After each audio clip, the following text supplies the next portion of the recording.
A very special good evening, good morning, and good afternoon to all of you who have joined this amazing fifth international conference on World Mental Health Week. Today, on the sixth day, we have a very special, unique guest speaker with us, Honorable Professor Girishwar Misra sir from India.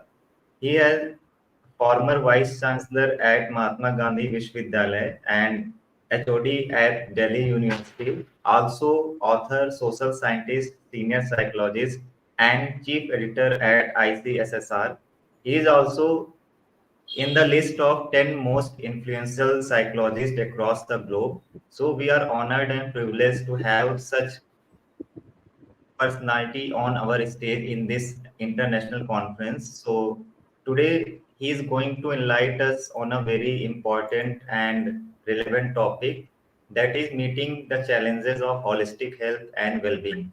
So not taking too much time, now I would like to request our honorable guest to kindly proceed today's session. Sir, please.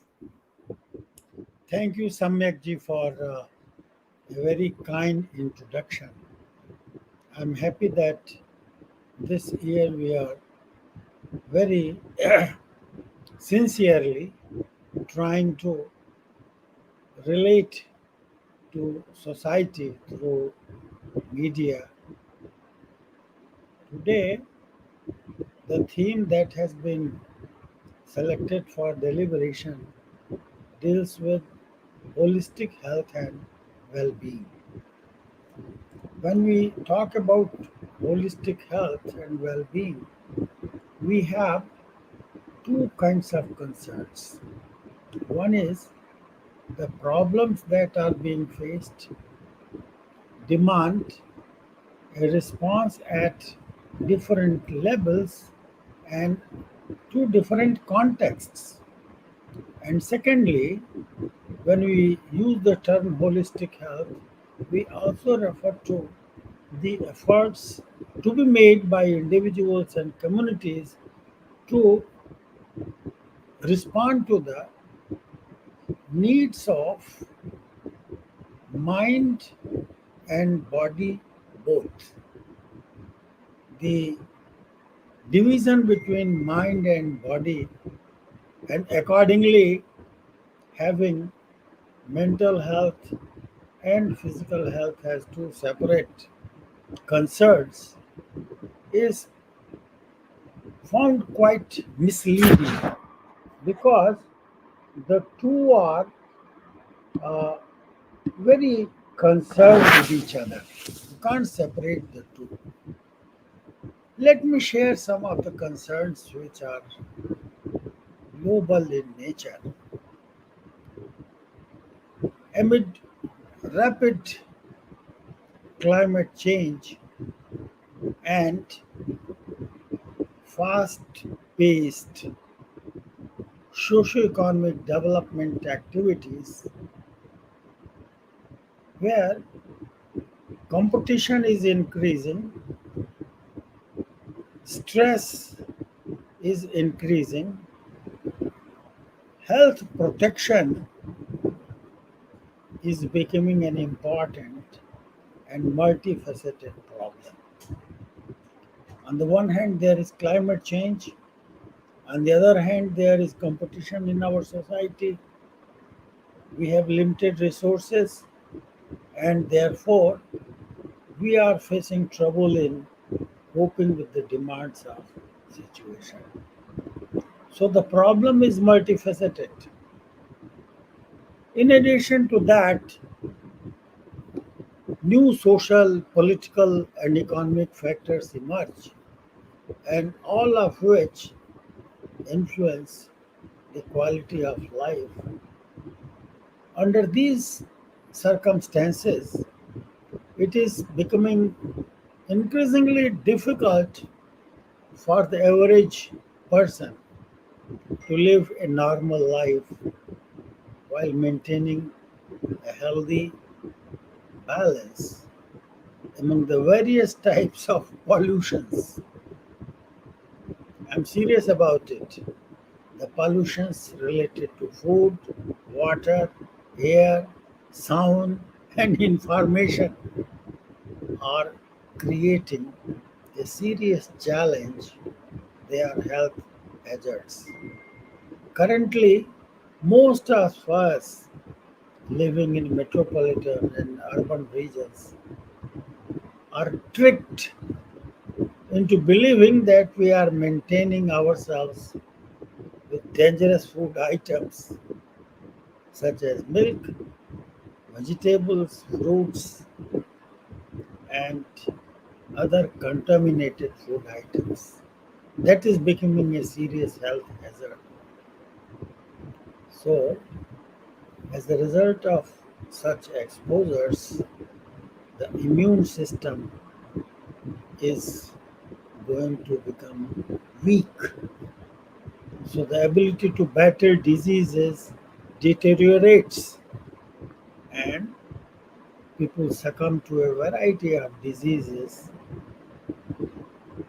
Now, it is shocking and disturbing that the prevalence of diseases such as diabetes, heart related disease, cancer, kidney functioning related diseases, and other kinds of diseases are increasing rapidly nowadays.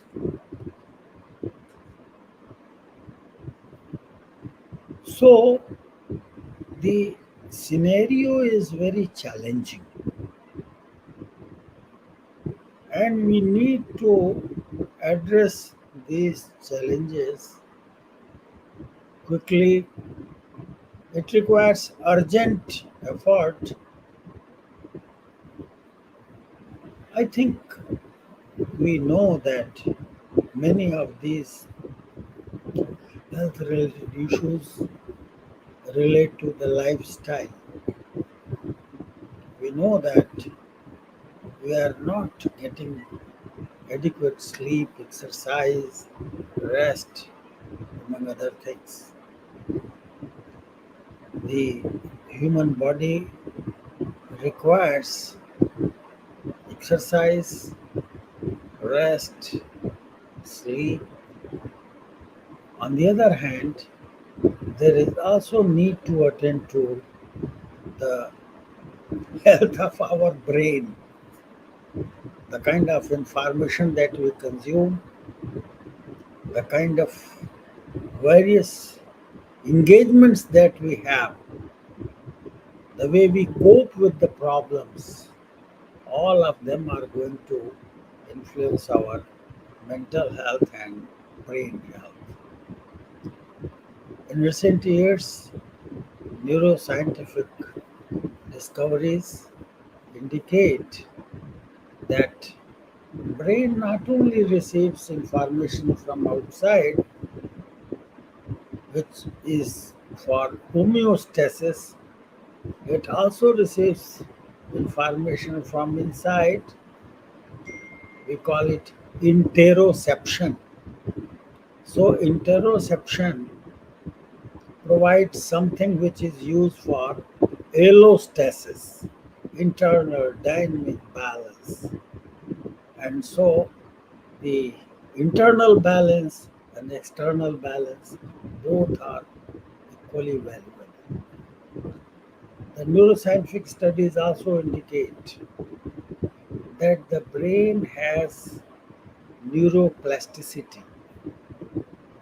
It is prepared with a mechanism which makes it more flexible. Friends, the battle of life that we are facing is becoming more and more complicated, particularly the rivalry, the ambition, and greed. I will repeat, rivalry, ambition, and greed are increasing, and they are contributing to challenges in a big way. The next important factor which needs to be understood and tackled is the kind of invasion which is coming from information technology, the quantum of time spent, you know, working with computers, with mobile, with TV is increasing. And it requires, it consumes, it interferes with our capacity to attend. The attention span is decreasing. We don't find it adequate to concentrate for longer durations. There are studies which indicate that there is a drastic cut, reduction in today's children's capacity to focus. This is becoming a crucial concern. Uh, you say our capacity to pay attention is being used, being consumed by the information load. More and more exposure, more and more interaction with these gadgets, and lesser is the attention span and ability to attend. So, it is very important to see how we can manage this. Technology is mediating our response to everything. When we relate to others, when we communicate to others, when we perform various functions, everywhere the technology is becoming dominant. We are living in technology mediated era. Of course, that has facilitated many functions. It becomes very effective, handy to address many concerns. We find that we can easily perform many functions. So technology is changing the environment at workplace, environment in offices, environment at home. Everywhere technology is prevailing, and technology is dominating our life. I see that technology, this information technology, is double-edged sword. On the one hand, it facilitates many functions. On the other hand, it changes our habits, our mental makeup, what we remember and what we forget depends on the model of laptop or computer or the mobile that we have that is going to decide. And this is going to change the pattern of human relationship. Friends, we now find that in a particular home, four individuals have four mobiles and they interact through mobiles rather than interacting together, enjoying the positive effect, contributing to the well being of other individuals. So, technology is dominating our life. We have to sincerely think how we are going to handle it. If we elaborate this problem, we will see that the proliferation of technology, social media, various platforms, and we know that how much time is consumed in responding to the demands of friends who say that you have to show likes and dislikes, subscribe, and this and that. Facebook becomes very important component in our life. What to do with all this? We have limited time, and that time is consumed by this technology. And not only that, a lot of garbage, a lot of irrelevant information, a lot of misleading information comes. You will see that now people are sharing reels, and you have a variety of suggestions for all kinds of diseases. Many of them are fake. So the entry of technology in communication is going to shape your health and well-being. So this is a new agent which has come in our life, and we have submitted ourselves to this new agent, which is becoming a real challenge. Now, we also note certain issues that are very crucial in this context, and one of them is that our bodies have started to sag, their muscles are weakening, and the prevalence of obesity is increasing. That is also connected with these technologies. You don't have to work, you don't have to move, you don't have to use your body, so there is very uh, low level of exercise, not sufficient activity on the part of body parts, and that leads to uh, problems in our life. We also find that the sources of depression are increasing, and there is sufficient data to indicate that depression is going to be one of the biggest problem, health challenge. Already it has assumed, uh, you know, significance, and a lot of money is spent to uh, provide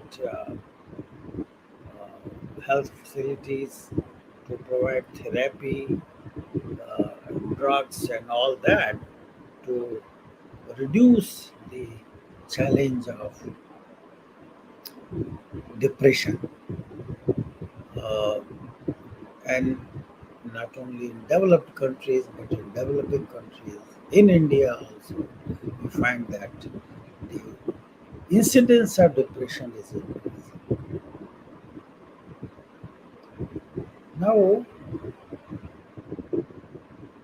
the life conditions, child rearing, the presence of models in films and TV serials, the information coming from mobile, various reels, and various kinds of messages, all of them are creating a challenge. Sometimes I feel that the environment in which we are living is going out of control and putting pressures of all kinds. It requires policy formulation. We have heard many cases where young kids, teenagers get engaged in certain games and they have become fatal. Similarly, there are games where money is involved. So, we have created this, and today the proliferation of AI, artificial intelligence, is shaping our patterns of interaction in a big way. Uh, and AI is influencing our work habits, pattern of education, pattern of learning and performing different functions. It's high time to think seriously about the implementation of uses of AI in different sectors. If it is not properly regulated, it is going to create more and more problems. So, the health challenges that we are facing today are related to lifestyle, they are related to technology, they are also related to political changes. Today, there are at least two fronts where wars are being fought and they are continuing for several months. One war has gone beyond 1 year, and you can see the damage to life, property, and how this location has taken place, how schools and other facilities have been damaged. So, the challenges are coming at different levels, as I mentioned earlier. Uh, who will take the responsibility? And even taking responsibility will not help to save life. We have lost human lives, thousands, and those who have lost their lives, they, they are punished not because they have done any wrong, but where they are located and how the political equations work and what are the difficulties in running those equations. So that is a concern for humanity, a concern for the global political uh, functioning. So we need to take it very seriously. There are many areas in the world where continuously for several years unstable situation is continuing. How to handle that? So the challenge is quite difficult. When we talk about individual life and the conditions that we have,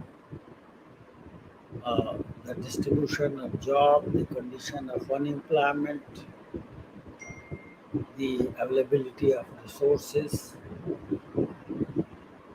creates constraints.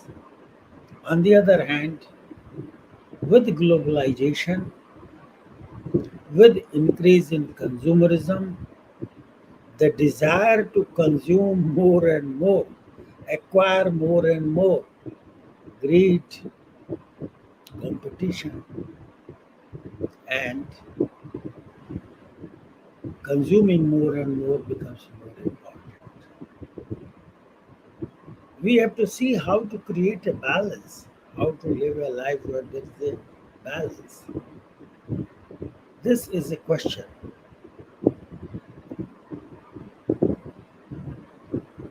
So, with the increase in stress and tension in daily life,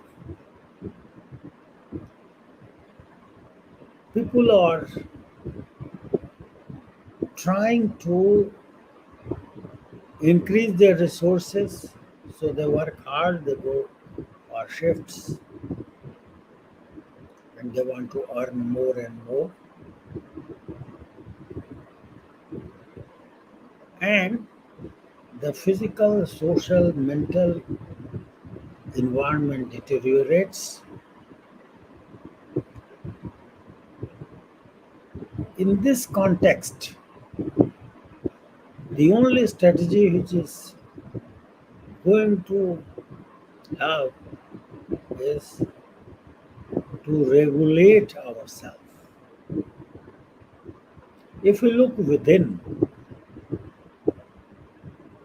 the condition of health, as Shushruta has mentioned several thousand years ago, is prasannatmendriya manah swastha. That a person is healthy if the mind, soul, and body are happy. You see, happiness in these three areas ensures health. So, health is an outcome of happiness, the flourishing condition. So, a positive mental state, internal satisfaction, is going to contribute to the status of health. The word health, translated in or its equivalent in Hindi and Sanskrit, is swastha. And swastha means one who is autolocus, one who is located in self, who is not regulated by others, who is not controlled by others. So it is self-regulation which is critical. For health and well-being, one has to attain self-regulation, skills to regulate self. Only then you will be in yourself. If not, then you will be located not in self but outside the self. That means you are more concerned with the external environment. You are guided by that. And as one of the major texts, Srimad Bhagavad Gita states, and it is very important, that our mind is peculiar in the sense that it is a habit of moving towards objects and tries to identify with the objects. हमारा मन इस प्रकार का है कि वो चंचल तो है ही, जिस वस्तु विषय की ओर जाता है उसी तरह का हो जाना चाहता है. So it tries to identify with the object, with the people, with the event. It is modifiable. So if mind is not regulated, then mind will lead the sense organs, the effectors and receptors in wrong directions, and that will create many problems. So the Indian model of health maintains that this body is like a chariot, and Atman, our soul, is the charioteer, and Atman is related to mind, manas, antahkarana, chitta, buddhi, ahankar.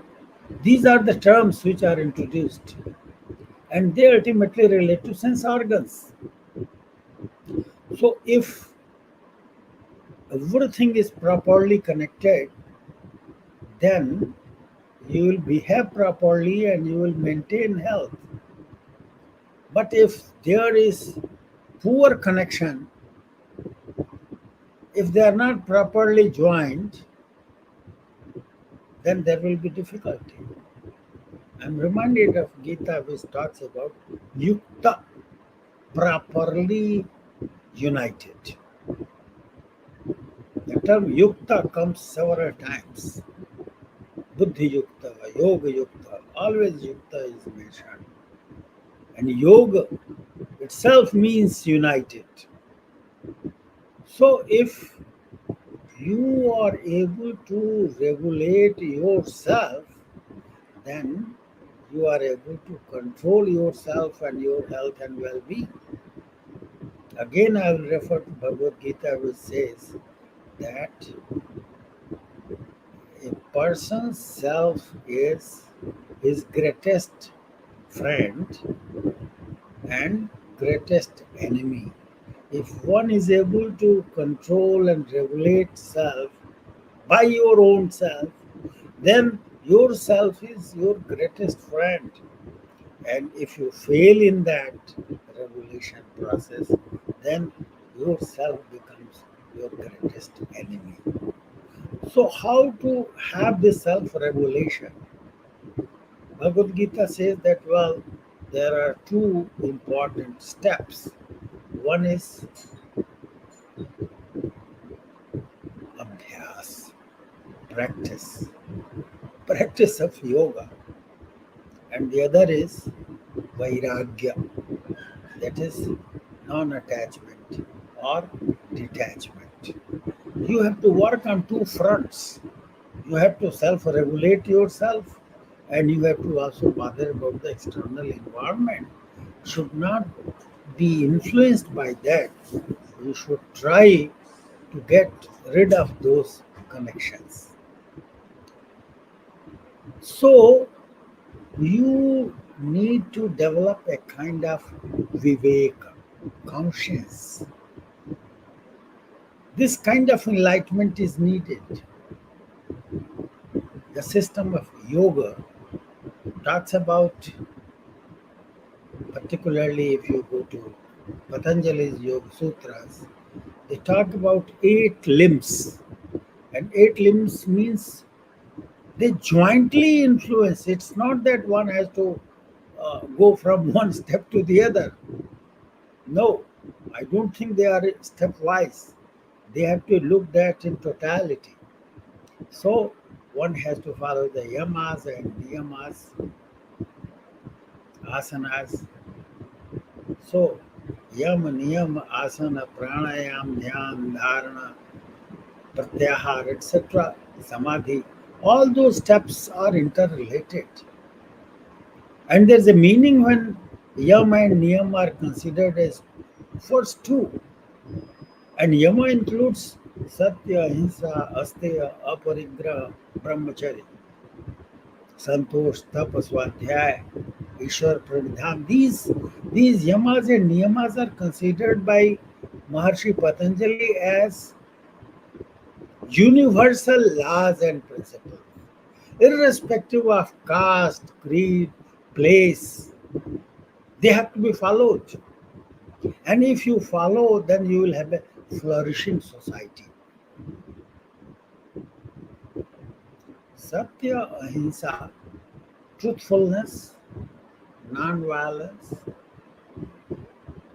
asteya, keeping limited things, and you, that is aparigraha, and you don't have to steal somebody's possession. This is very important. It's important for social life.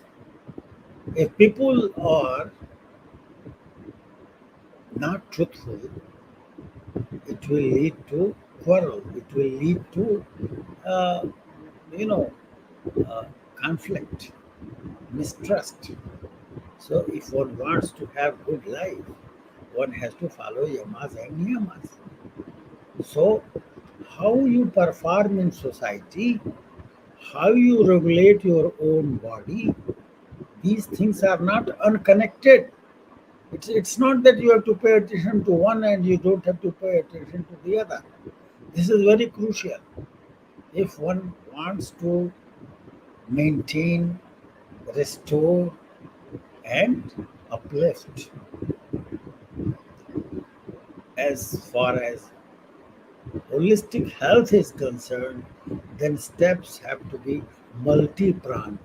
हमको अनेक दिशाओं में कार्य करना पड़ेगा, अपने ऊपर, अपने शरीर के ऊपर भी कार्य करना पड़ेगा, और समाज में हमारा क्या आचरण है यह भी महत्वपूर्ण होगा. तभी हम समग्र स्वास्थ्य का लक्ष्य पा सकेंगे. ये हमारे लिए आवश्यक है. It is very important to realize that holistic health requires synchronization of steps in different sectors. You have to work for body. You have to provide sufficient exercise. You have to focus on diet. If you read Gita, it talks about Yuktahara Vihara, Ahara Vihara. So, what you do in day, night, Dinacharya, Ratricharya, you have to bother about it. What kind of food you take, that is also equally valuable. And also, you have to bother about your social obligations. You are part of a broader existence. So, you are not the center of this universe. You are living in a relational world where there is interdependence. Everyone depends on other, and that is true for groups, for nations. Everywhere you will find interdependence, and that requires sharing. That requires trust. That requires truthfulness. These yamas and niyamas are relevant at all levels of functioning, at individual level, as group level, and also at national level. It's very crucial to remember. So, holistic health requires attending to the needs of body, soul, as well as mind. And that requires regulation. If we are able to create a space to think about self, and self does not mean only body, self means Atman, which is very broad. I consider it very inclusive. It is shared, and if you are able to bother about it, if you are able to attend those needs, then perhaps we will be able to achieve the goal of holistic health. Finally, I would like to draw your attention towards the fact that dharma, artha, kama, and moksha. Dharma, maintaining virtuous life. Artha, seeking prosperity. But again, that should be regulated by dharma. Kama, not only sex, but your desires to act, action tendencies, that is also included. That should also be in relation to dharma. And moksha means non attachment. Mukta.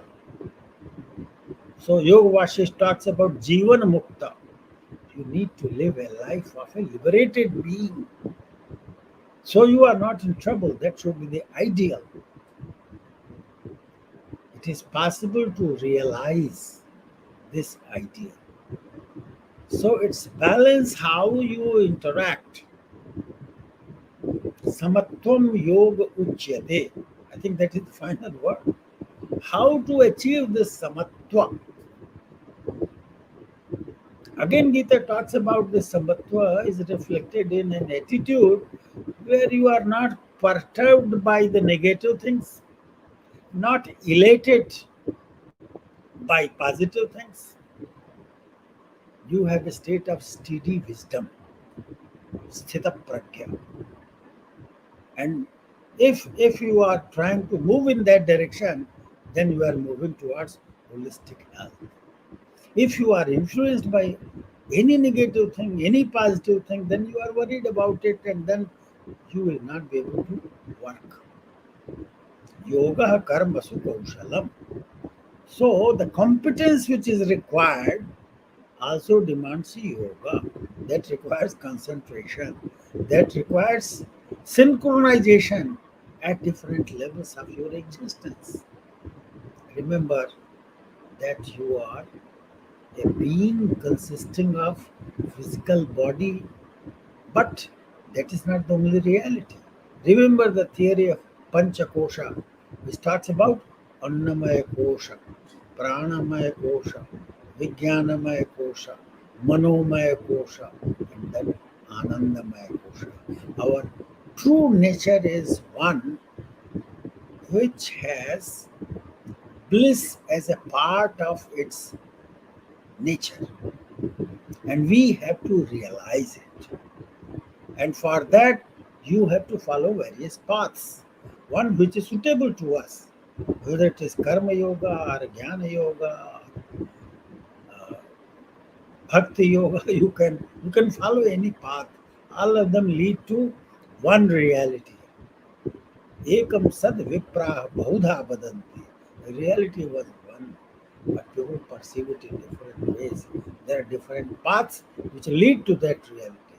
Friends, the traditions of yoga and Ayurveda have a lot which help us to enjoy life with nature. Today's greatest challenge is that we are exploiting nature. We forget that we are part of nature. We have understood that nature is a resource which should be used for our gain. That is the biggest challenge. We need to re examine these assumptions. Life is limited, it should be used properly. But as Indians, we think that we are part of a broader reality. Aham Brahmasmi. I am Brahman. My identity is not limited to this body. I am bigger than this. So I should not bother about the body. I should try to connect with whole. Swami Vivekanand has given the motto, उन्होंने ध्येय वाक्य रखा है, आत्मनः मोक्षार्थम जगत हिताय. यही हमारा लक्ष्य होना चाहिए. And I think the holistic health requires attending to the needs of society as well as needs of the individual. It requires attending to the needs of body as well as needs of Atman, needs of mind. With these words, I will simply say, Asato ma sadgamaya, tamaso ma jyotirgamaya, मृत्योर्मा अमृतंगमया. बहुत बहुत धन्यवाद. Thank you very much for giving me this opportunity to share some thoughts about the challenges that we are facing and the ways to pursue life adequately, suitably. अच्छी तरह जीवन कैसे जिया जाए, यह चुनौती सबकी है, पूरे विश्व की है. और इसके लिए भारतीय चिंतन में बहुत कुछ सोचने समझने के लिए है.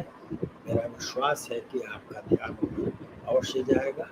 बहुत बहुत As you mentioned the importance of indigenous, as you mentioned Patanjali Yoga Sutra and the Indian psychology. So my question is, what is the importance of Indian psychology by seeing these present challenges and how they can be adopted to mental health professionals? uh, Samyakji, you have raised an important concern. The kind of training and teaching which has been going on is one which is borrowed from the European and American tradition of learning.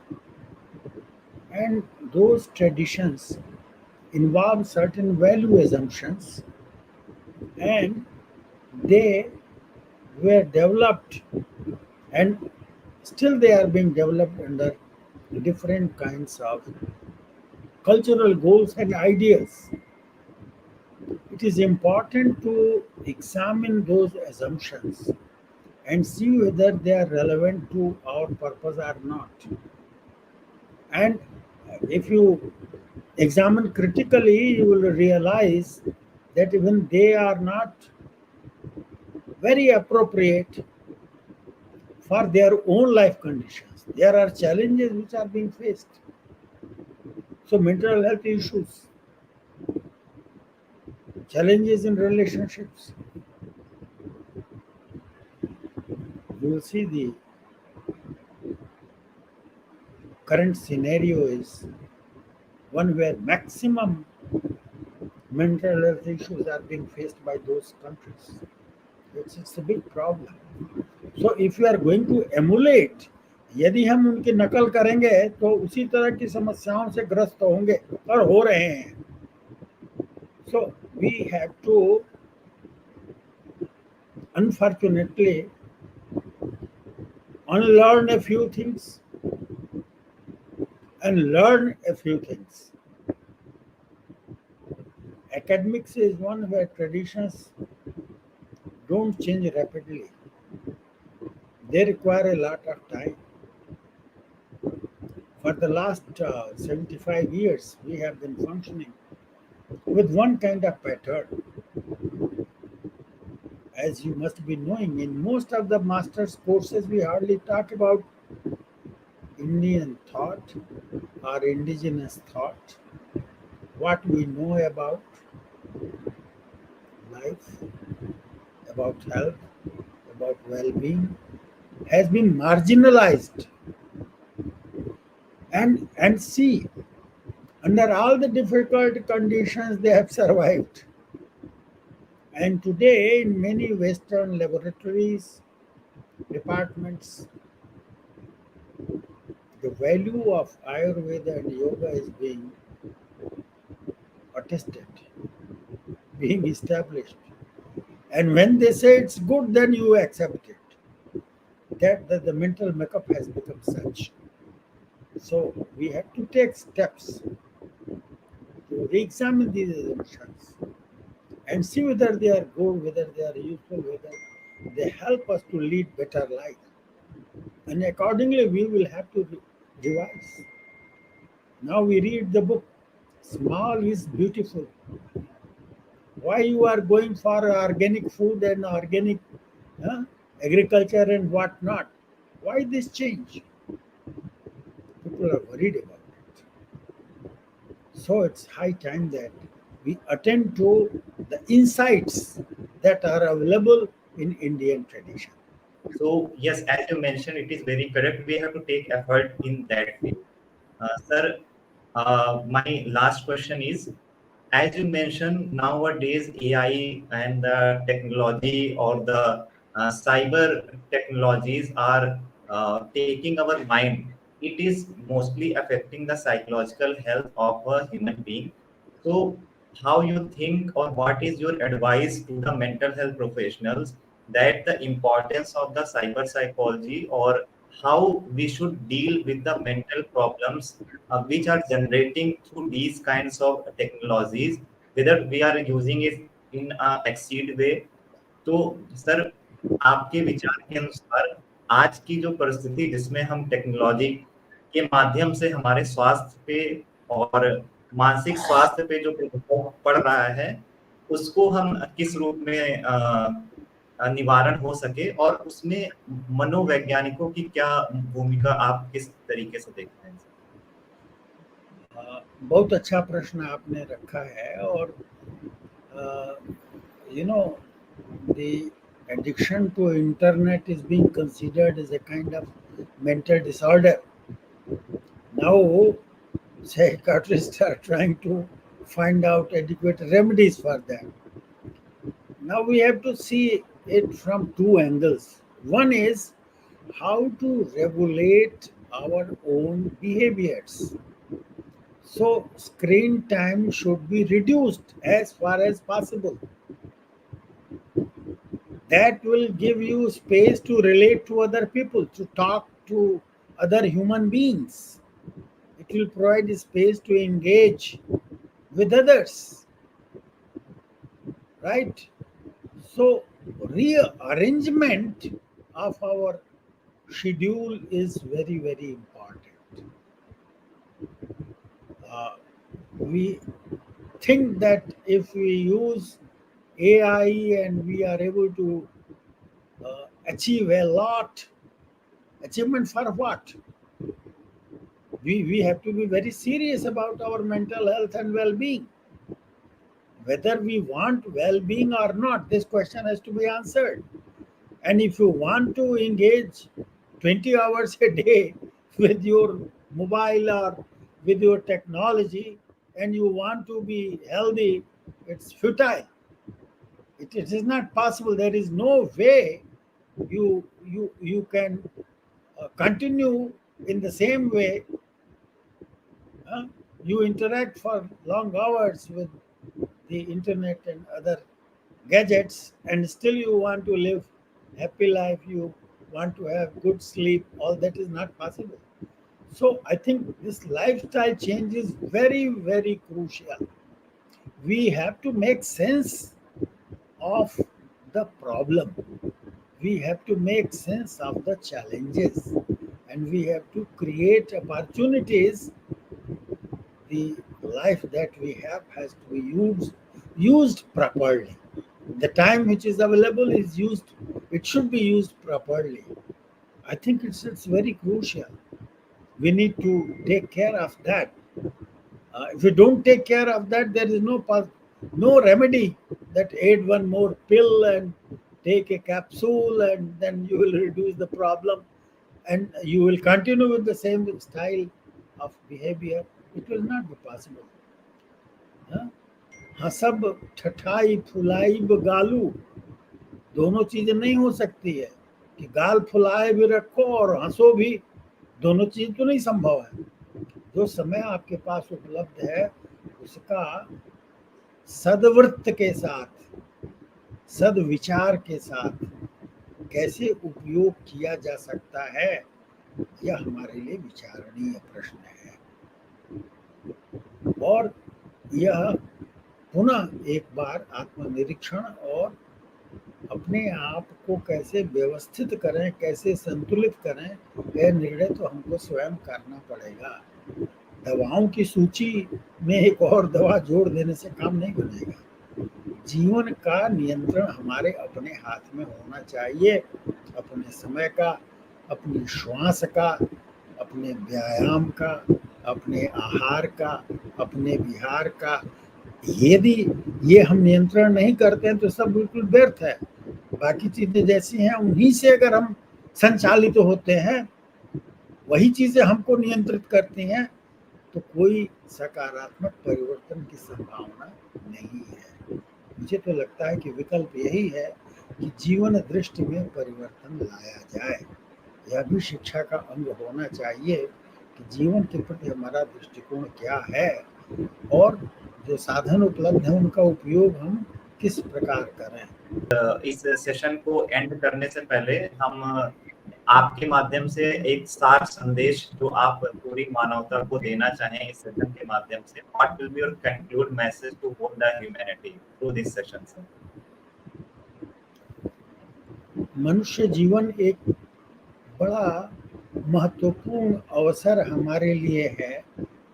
वह अवसर इस अर्थ में है कि हम अपने जीवन को पूरे परिवेश में, पूरी सृष्टि में रख करके देखें कि हमारा जो संबंध दूसरों के साथ है, वह संबंध और हमारा अपना जीवन दोनों किस प्रकार से संचालित हो, और यह संतुलन यदि हम बना सकते हैं तो शायद हमारा जीवन समृद्ध होगा और हम इस विश्व के लिए भी उपयोगी सिद्ध होंगे।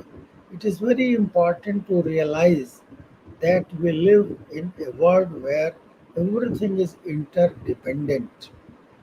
Within this relational world, we have to attend to the needs of self as well as respond to the social obligations to nature. Life is possible only through coordinated effort where we locate ourselves in context, and respond to the needs of self in relation to the context. The context is social context, national context, and context of humanity. Sangachadvam, Sambadadvam, Samvo Manansi Janata. I think these words are still very relevant. Our life lies in living together, working together. So, living together involves well-being of self as well as well-being of others. Sarve bhavantu sukhinah, sarve santu niramaya, sarve bhadrani pashyantu, ma kaschid dukha bhagavate. Thank you very much.